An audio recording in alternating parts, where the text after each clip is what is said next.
جاء الحق وزهق الباطل إن الباطل كان زهوقا جاء الحق وزهق الباطل إن الباطل كان زهوقا جاء الحق وزهق الباطل إن الباطل كان زهوقا په جوراو باندې مسح کیږي او که نه کیږي.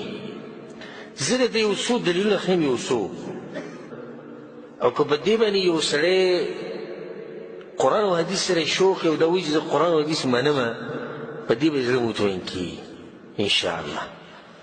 اولنی حدیث واوره، ثوبان رضی الله عنه حدیث دی، وی بعث النبي صلی الله علیه وسلم سریه، رسول صلی الله علیه وسلم یو فوجي دسته ولېږله یو جنګ دپاره، فاصابهم البرد، په باندې سمه یخني راله، سخت یخني به په لاره کې راله.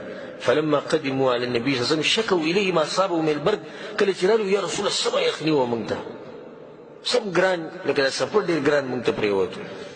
فامرهم ان يمسحوا على العصائب والتساخين، نو رسول صلی الله علیه وسلم په عصایبو باندې مسح کوئ او په تساخین باندې مسح کوئ. عصایب خو معلوم دي پټکي، یعنی په پټکو باندې مسح کوئ. والتساخین، او تساخین هر هغه شي ته ویل کېږي چې خپه پې ګرمېږي، هر هغه شي ته ویل کېږي چې خپه پې څه کېږي ګرمېږي. اوس صرف دې ځای کې دا ویل چې خپه په موضوع باندې ګرمېږي، دا به ډېر ظلم نه وي؟ ولې دا خپه زه خو وایم چې د موضوع په د دې وړۍ نه چې کومې جورابې جوړې شي په دې ډېر ښه ګرمېږي. چې څوک په دې قسم جرابو باندې مسح کوي د هغه اودس بلکل نه کیږي او د ده مونځ بلکل بې اودسه لمونځ دی. غیر مقلدین چې کوم دلایل د دې د جواز دپاره پیش کوي، نو یو حدیث د حضرت ثوبان رضی الله عنه پیش کوي. د حضرت ثوبان رضی الله عنه نه روایت دی چې رسول الله صلی الله علیه وسلم یو لښکر ولېږلو، نو د هغوی یخني وشوه، نو رسول الله صلی الله علیه وسلم هغوی ته حکم وکړو چې په پګړیو او په موضوع باندې مسح وکړي. تساخین کلمه پکې راغلې، د تساخین نه موضوع مراد دي.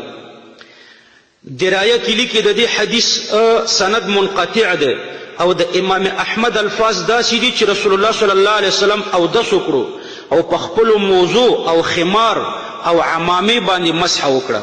ګورئ طالبانو، په دې حدیث کې العصائب والتساخین راغلی دی چې پیغمبر علیه السلام دوی ته حکم وکړو چې تاسو مسح وکئ علی العصائب، په پګړیو باندې، والتساخین، او په موضوع باندې. دلته د موضوع ذکر دی، د جرابو ذکر نه دی.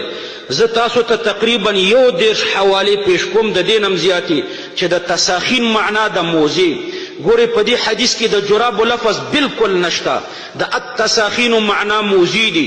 امام زیلعی فرمایي چې تساخین موضوع ته وایي. زیلعی جل اول صفحه 165. صاحب د منجد فرمایي چې تساخین موضوع ته وایي. المنجد صفحه 304. صاحب د مصباح اللغات فرمایي چې تساخین موضوع ته وایي. وګوره مصباح اللغات صفحه 308. غریب الحدیث لابن سلام جل اول صفحه 108 کې امام ابو عبید قاسم ابن سلام فرمایي چې د تساخین معنا د موضع. امام خلیل ابن احمد الفراهیدی فرمایي چې تساخین موضوع ته وایي. کتاب العین جل شپږ صفحه 208. امام احمد ابن حنبل فرمایي چې تساخین معنا د موضع. مسائل احمد ابن حنبل جل اول صفحه 15. امام ابو اسحاق الحربی فرمایي چې د تساخین معنا د موضع. غریب الحدیث للحربی جلد 3 صفحه 1004. امام خطابی فرمایي چې د تساخین معنا موضع دي. غریب الحدیث للخطابی جلد 2 صفحه 11. امام قتیبه الدنوری فرمایي چې د تساخین معنا د موضع. المعانی الکبیر جلد اول صفحه 114. علامه سرخسی، علامه ماوردی، ابن حزم الظاهری، زمخشری، علامه نصفی، علامه ابن القیم، علامه زیلعی، علامه عینی، حافظ ابن حجر، مرتضی الزبیدی، شوکانی په نیل الاوتار کې، علامه ابن سیده، دا ټول لیکي چې تساخین په معنا د موضوع سره دي، تساخین په معنا د جرابو سره نه دي. مشهور غیر مقلد مبارک پوری لیکي چې ان التساخین قد فسرها اهل اللغه بالخفاف، د تساخین معنا موضوع دي. تحفة الاحوزی جل اول صفحه 280.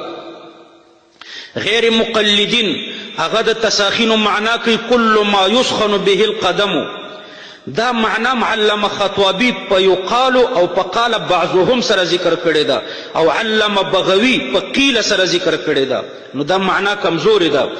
غیر مقلد عالم مبارک پوری ورسته لیکي فلما ثبت ان التساخين عند اهل اللغه هي الخفاف فالاستدلال بهذا الحديث على جواز المسح على الجوربين مطلقا سخينين كان او رقيقين غير صحيح. تحفة الاحوزی جل اول صفحه 200. نو ګوره طالبانو دا خبره ثابته شوه چې تساخین په معنا د موضوع سره دي. د دې نه قطع نظر دا حدیث ګوره انتهایی ضعیفه ده.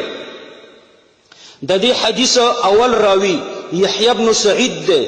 امام ذهبی ته د په باره کې فرمایي کان یفتی برأی ابي حنیفه، یعنی دا سره د دې چې لوی محدثو د جرح او د تعدیل امامو، لیکن د دې سره سره د امام ابو حنیفه رحمه الله مقلدو. تذکرہ جل اول صفحه 202. او لا مذهبانو نور خلی وشکولی چې مقلدین جاهلان او گمراهان دي. نو دلته د دې حدیث یو راوی مقلد ده او حنفی مقلد ده. دویم د دې حدیث دویم راوی ثوبان ابن یزید ده. د په باره کې صاحب د تقریب لیکلی دی چې د تقدیر نه منکر او بدعتیو.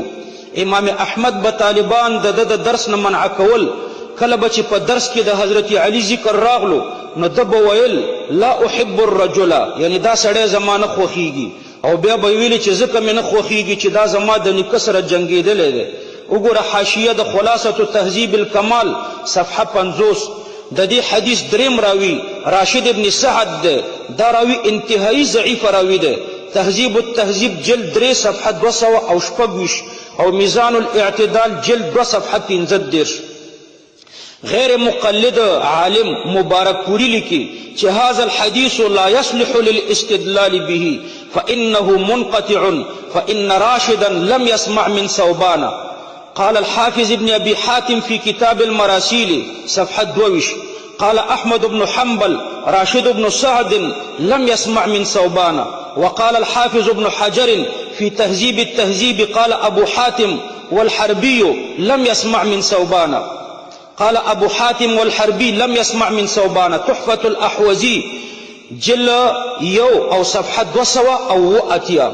یعنی خلاصه دا چې د غیر مقلدینو شیخ الکل وی چې امام احمد ابن حنبل فرمایلی دی او ابو حاتم او حربی چې راشد ابن سعد دا روایت د ثوبان نه دی اوریدلی، ځکه چې راشد کثیر الارسال او مدلسو او دا روایت په عن سره کړی دی.